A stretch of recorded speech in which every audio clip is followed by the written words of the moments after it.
What's up? Rockter here. I have come out of YouTube long-form retirement to make this video, and that is because Gibson has released a new 70s Les Paul Custom, and I had to talk about it because I am such a massive 70s Norland Gibson fan. So much so, this is my holy grail guitar, a 1976 Les Paul Custom, all vintage, all original.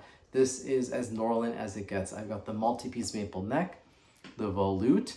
This has a pancake body, though you can't see it through the paint, and it's got the original T-top pickups. If you want to learn more about this guitar and the Norland era, I do have a video on that, which I'll put in the description, and I'll try to put a link to it up here or here, one of these places. Check that out. I basically break down the various changes and specs that you see throughout the Norland era, and I talk about why I love this guitar and why I got it, and you can hear this a little bit more there. But the reason I want to make this video is because Gibson finally has decided to reissue the Norland era 70s Les Paul Custom, but a USA model. This is actually big in two aspects, right? Because this is the first time we're seeing a proper 70s Les Paul Custom reissue outside of the 74 custom shop version that, you know, once in a while you see. That's like a Randy Rhoads guitar. So it's pretty rare to see a 70s guitar reissued. That already is cool. But also this is the first time Gibson has made a Les Paul Custom in the USA shop, not the custom shop. So two big changes, and myself being a massive Norland era fan, I was ready to throw my money at it. I had set up my standard 60s to get sold or traded to fund that one. I was so ready to jump on these new USA Les Paul Customs because A, I love this so much, but it's too sensitive to gig and use heavily. This is, you know, a bit of a precious treasure piece, I suppose you could say. I played a lot at home, but I don't want to abuse this thing too much. You know, it's already got quite a bit of wear and tear. The other aspect is that these new Les Paul Customs are supposed to have the Norland era necks, which are slim and fast, and I love slim necks. That's why I love these Norlands. Every single other Les Paul Custom you can buy right now has a thick 50s type neck. All of them, whether it's the 57 reissue, the 68 reissue, or the regular, you know, Les Paul Custom that's a little more modernized. They all have relatively thick necks, and I wanted thin necks. So I was really happy to see them re-release the 70s Les Paul Customs. But I went today to try one, pretty much ready to buy it, and I did not leave with that guitar. And that's why I want to make this video, because I had actually planned to buy it and do a comparison with the new USA Gibson Les Paul Custom 70s and my actual vintage Norland one to go over some of the differences, and I thought it would just be cool to compare, but I didn't even get to that point, and I was kind of disappointed. So the good things about this model, I will say right now, it has the T-type pickups, which are supposed to recreate the T-tops. I like that. I love the T-tops, and I'm glad they put the T-type in there. And the finishes are cool. I really like the buttercream and the like tobacco burst, where they burst to the back and sides too, just like the Norlands. They have the three-piece tops. They have the maple necks with the volutes. These things are legit, but they skimped on a few areas and some key ones, I feel personally. First and foremost, and what bothered me the most, was the binding. Notice how my vintage one has yellowed binding. It's aged and it looks beautiful. And even if you buy a current Gibson USA standard 60s or 50s model, that binding is cream. And it just looks very premium and aged and just nice that way. What I was so disappointed to see, and probably the biggest pain point, was the new Gibson USA Les Paul Customs used stark white binding, like super white, like bright white binding, which is ridiculous because the buttercream guitar is literally a cream aged white finish. It's meant to look like an aged white guitar, but the binding looks brand spanking new, newer than any of the standard USA models, 60s and 50s ones you can get. And to be honest, it reminded me of Epiphone. Like when you buy an Epiphone Les Paul Custom, you'll notice the binding is like stark white a lot of times on Epiphones, and it just gave me that cheap Epiphone look because of that binding. I feel like the binding is also a little thicker than like what the regular Les Paul Customs have. The other area where they skimped was the ply of the binding.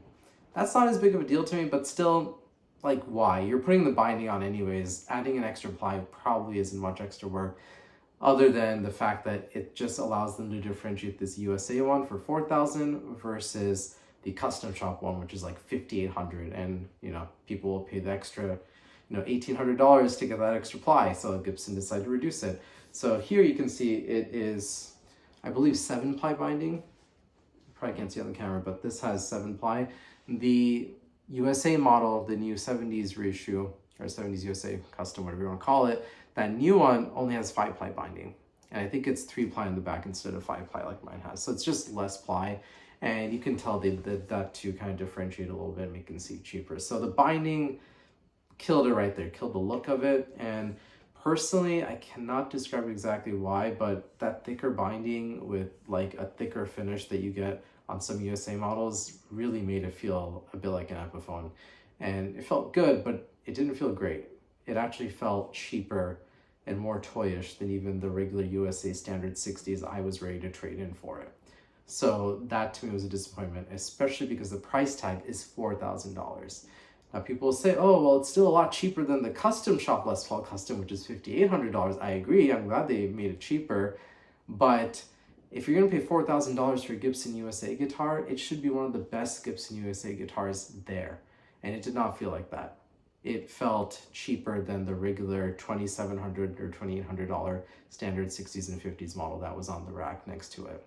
And speaking of feel, I'm just gonna say it, the actual Norlin neck is still slimmer than what this model was. Now I don't have exact measurements, but when I played this USA Les Paul Custom 70s guitar, that neck felt too thick to me. It felt too full. It did have the Norlin, kind of thin at the lower frets and then thicker at the higher frets feel. They did nail that. Mine's like that. It's thinner at the top, thicker here. And they did do that, which I was happy to see. But the whole thing across the board just felt more full, filled my hand more. I wasn't a fan of that. The reason I was excited about these is because I love the slim Norlin necks, and I don't feel like they really captured that. Add on the fact that, it had that thicker nitro finish, at least it felt thicker. It did not feel anything like my Norlin, not at all. This feels 100 times better. And the real kicker is, I paid less for this than what those USA Norlin 70s Les Paul Customs go for. $4,000, yes, is cheaper than a custom shop Les Paul Custom, but you can still buy actual Norlin era 70s Les Paul Customs for around that price on the used market. You could even get a used custom shop Les Paul Custom used for the same or less. So I don't think the $4,000 price tag justifies it. And even though on paper the specs are great, maple neck, T-type pickups, all that, the feel just was not there. And for that reason, I just could not leave the store with it. Maybe I got a bad example. I will definitely try one more because I love these guitars. I love the idea of them, the specs of them. I was just really disappointed in the feel. And the final thing, not related to the guitar itself, but the case it came in. Now, Norlin guitars traditionally came in the chainsaw cases, the famous protector cases, literally looks like a chainsaw.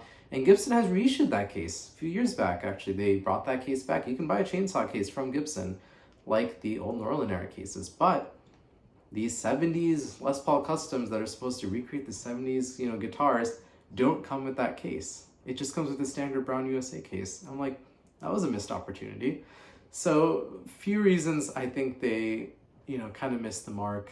Spec-wise, it is off from actual Norlins in a lot of ways. It does not have the low wide frets like mine has, which feels totally different.